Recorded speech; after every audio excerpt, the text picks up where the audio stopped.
Hey Randy, what if an employee hires out at 60, born 1964, and retires at 67? Is that full retirement? So this person's full retirement age would be age 67, so they could get full retirement then, but that'd be based on their full retirement, and it just wouldn't have an age reduction.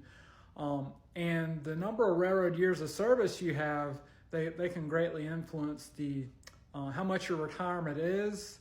So I don't want to mislead you and think that, someone that doesn't have a whole lot of service, if they retire at age 67, they may get their full benefit, but it may not be near as much. Say they just have 10 years of service.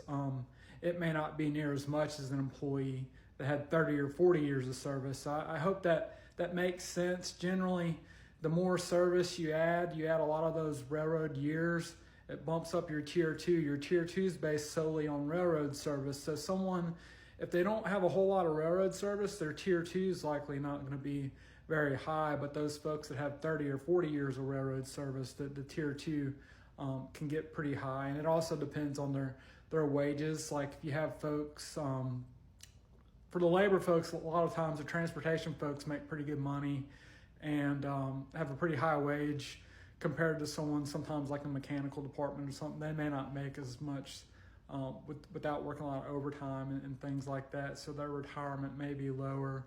And correct me if I'm wrong on that. Sometimes that's not always the case, but a lot of times transportation folks do have pretty good retirement, especially if they got 30 or 40 years in.